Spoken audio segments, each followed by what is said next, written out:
Halo, selamat datang di Story Mata, tempat di mana kisah-kisah penuh cinta, drama, dan pelajaran hidup hadir untuk Anda.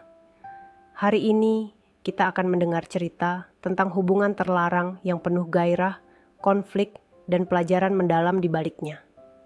Jangan lupa subscribe channel ini dan aktifkan lonceng notifikasinya, agar Anda tidak ketinggalan cerita-cerita menarik berikutnya.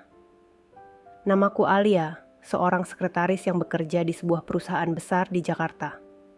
Usia 29 tahun, energik, dan ambisius dalam karier.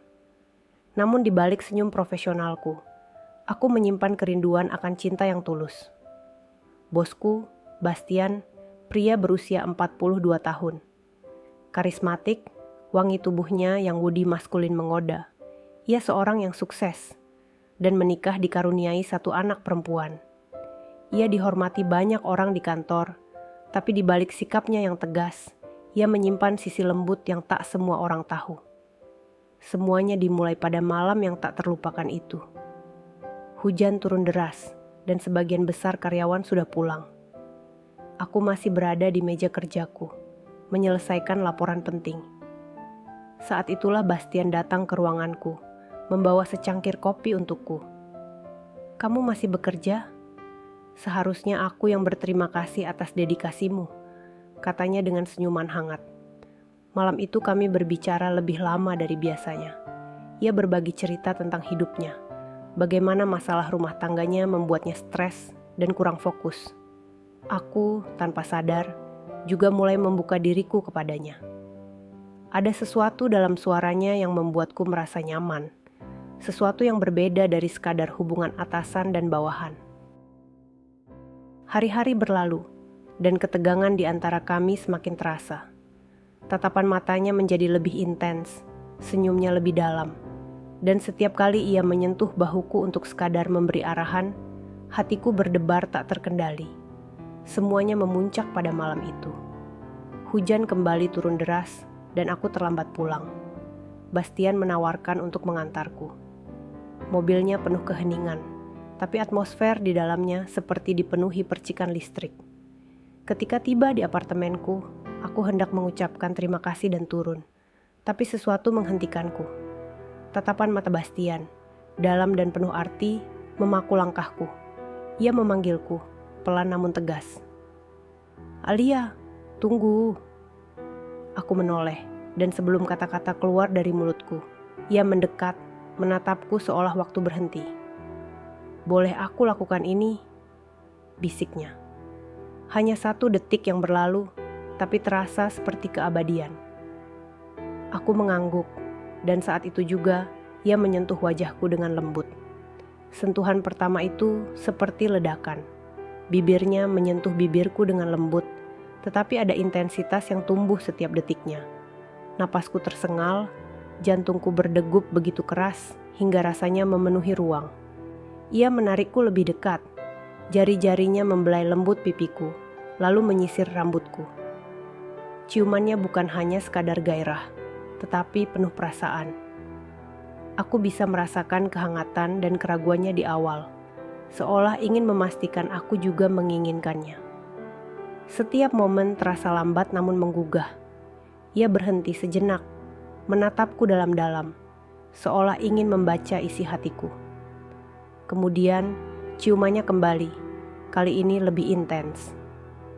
Ruangan mobil terasa menyempit, memerangkap kami dalam dunia kecil yang hanya ada kami berdua. Suaranya bergetar di sela-sela ciuman, memanggil namaku dengan nada yang belum pernah kudengar sebelumnya. Saat tangannya perlahan menyentuh pundakku, aku tahu bahwa ini bukan sekadar momen. Ini adalah luapan dari semua perasaan yang telah kami pendam. Kami memasuki apartemen, hujan di luar masih deras, menciptakan irama lembut di kaca jendela. Pintu tertutup perlahan di belakangku, dan ruangan itu langsung dipenuhi keheningan yang berat oleh ketegangan. Bastian berdiri di depanku, matanya memandangku dengan intensitas yang belum pernah kulihat sebelumnya. "Aku tak bisa lagi menahannya, Alia," bisiknya, nadanya rendah, tapi menggema. Sebelum aku sempat menjawab, ia mendekat, Jemarinya menyentuh wajahku dengan lembut namun pasti. Sentuhan itu mengirimkan getaran di seluruh tubuhku. Bibirnya kembali menemukan bibirku. Kali ini lebih dalam, lebih terbuka, penuh dengan hasrat yang tak bisa lagi disembunyikan. Kami mundur perlahan ke arah sofa. Tubuh kami seakan bergerak mengikuti ritme perasaan yang semakin memuncak. Bastian duduk terlebih dahulu, menarikku ke arahnya. Aku jatuh ke pangkuannya, napas kami berpadu dalam kehangatan. Tangan besar itu membelai punggungku dengan gerakan yang lambat, membuatku merinding. "Kau tahu, aku memikirkan ini sejak lama," bisiknya di telingaku. Suaranya serak dan bergetar oleh emosi. Setiap kata-katanya seakan menembus pertahanan terakhirku. Aku hanya bisa memandangnya, melihat bagaimana tatapan matanya begitu dalam, penuh rasa yang tak pernah dia ungkapkan sebelumnya. Ia menarik wajahku lebih dekat lagi, menciumku dengan cara yang membuatku lupa segalanya. Hanya ada dia dan aku di dunia ini. Di atas sofa itu, gerakan kami semakin intens. Tangannya menyusuri tubuhku dengan hati-hati, seolah setiap sentuhan adalah caranya berkata bahwa aku adalah segalanya baginya. Pelukan dan genggamannya semakin erat, membuatku merasa aman meski emosi begitu menggelora. Ketika ia membisikkan namaku, suaranya terdengar begitu tulus, begitu dalam. "Alia, aku ingin kau tahu, ini bukan sekadar keinginan. Ini adalah rasa yang tak bisa kuabaikan," katanya, membuat hatiku berdebar lebih kencang. Ruangan itu terasa panas meskipun hujan masih mengguyur di luar.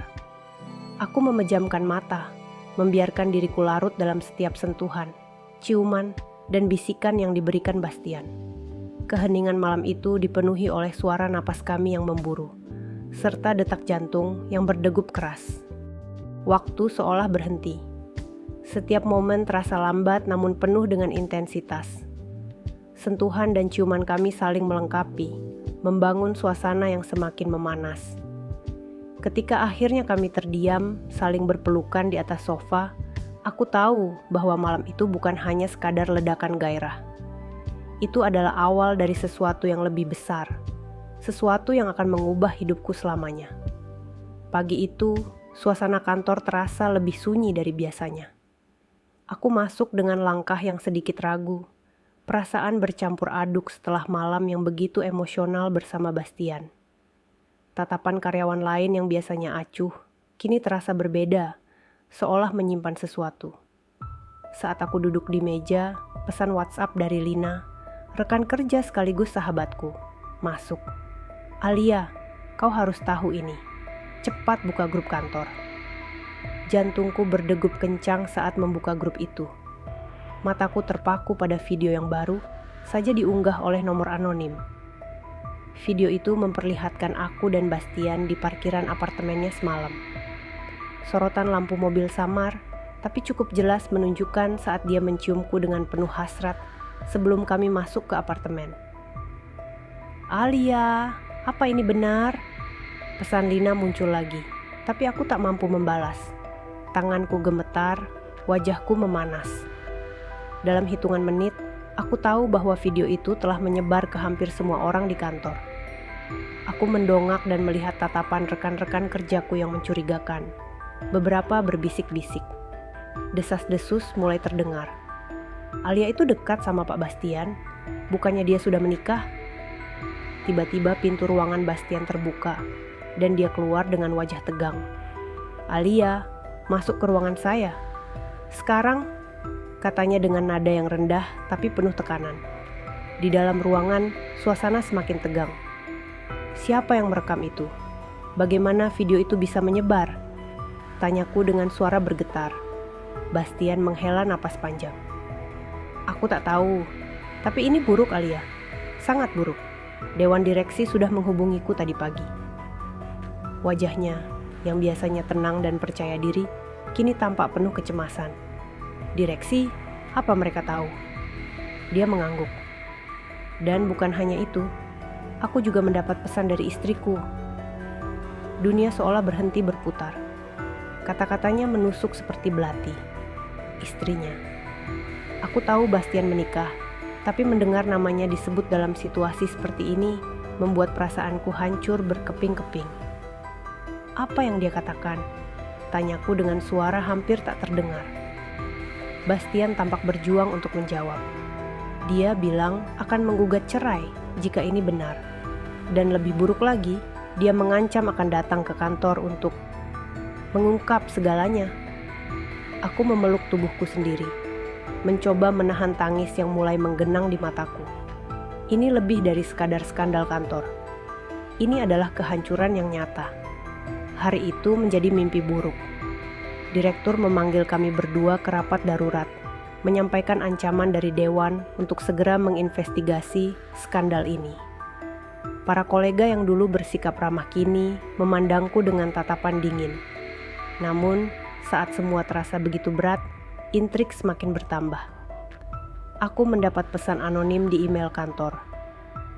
Jika kau ingin ini berhenti, temui aku di kafe dekat kantor malam ini. Datang sendirian. Aku langsung menunjukkan pesan itu pada Bastian. Apa ini? Ada yang ingin memeras kita? Bastian memandang layar ponselku dengan rahang yang mengeras. Jangan pergi sendiri. Ini bisa jebakan. Aku akan menyelidiki siapa yang ada di balik semua ini. Tapi rasa penasaran mengalahkan rasa takutku. Aku memutuskan pergi sendiri. Di kafe itu, aku bertemu seseorang yang sama sekali tidak kuduga. Lina, sahabatku sendiri. Lina, kau yang mengirim email itu? Tanyaku, terkejut sekaligus marah. Dia tersenyum dingin, wajahnya penuh kemarahan yang terpendam. Aku melakukannya untuk membuktikan sesuatu, Alia. Kau tak pantas berada di sini. Kau pikir aku tak tahu apa yang kau lakukan untuk mendekati Bastian? Apa kau kira aku tidak tahu bahwa aku juga menyukainya? Kata-katanya bagai petir yang menyambar di siang bolong. Lina selama ini diam-diam menyukai Bastian, dan kini ia merasa dikhianati. Aku tak pernah berniat melukaimu, Lina. Ini bukan rencanaku, jawabku. Suaraku gemetar. Tapi Lina tidak peduli. Rencanaku belum selesai, Alia. Video itu baru permulaan. Tunggu saja sampai aku menghancurkanmu sepenuhnya. Keesokan harinya, suasana kantor semakin memanas. Istri Bastian benar-benar datang, menciptakan keributan besar di lobi, meneriakkan tuduhan perselingkuhan kepada kami berdua. Aku berdiri kaku, menahan malu dan ketakutan yang bercampur menjadi satu. Bastian mencoba menenangkannya, tapi perempuan itu terlalu marah. Kau menghancurkan keluargaku untuk ini? Untuk seorang perempuan seperti dia? Tuduhnya dengan tajam, matanya menatapku penuh kebencian. Situasi semakin tak terkendali hingga Satpam harus turun tangan untuk menenangkan keadaan. Namun, kehancuran sudah terjadi. Nama baikku di kantor hancur, dan hubungan kami yang dulu terasa begitu indah, kini berubah menjadi mimpi buruk yang penuh rasa bersalah. Hari itu menjadi hari terakhirku di kantor. Surat pemecatan yang diterima dengan dalih melanggar kode etik perusahaan hanya formalitas. Semua tahu alasannya. Skandal yang terlalu besar untuk ditoleransi. Bastian mencoba membantuku, bahkan menawarkan bantuan finansial. Tapi aku menolaknya. Aku yang memutuskan menjalani ini. Sekarang aku harus menghadapi akibatnya sendiri. Kataku tegas, meski hatiku berat meninggalkannya. Dengan hati yang penuh luka dan masa depan yang belum pasti, aku memutuskan untuk pergi jauh dari kota ini. Tujuanku adalah Bali, tempat yang pernah menjadi pelarian favoritku saat hidup terasa terlalu sulit. Aku berharap menemukan kedamaian di sana dan memulai hidup baru. Apa yang kualami adalah peringatan tentang pentingnya batasan dalam hubungan, terutama di lingkungan profesional. Ketertarikan bisa saja muncul, tapi ada tanggung jawab moral untuk mempertimbangkan dampaknya pada diri sendiri, orang lain, dan dunia di sekitar kita. Aku belajar bahwa hubungan yang dibangun di atas kebohongan atau pelanggaran nilai seringkali membawa kehancuran, bukan kebahagiaan. Selain itu, aku menyadari pentingnya membangun harga diri, bukan dari perhatian orang lain, tetapi dari pencapaian, kerja keras, dan kejujuran terhadap diri sendiri.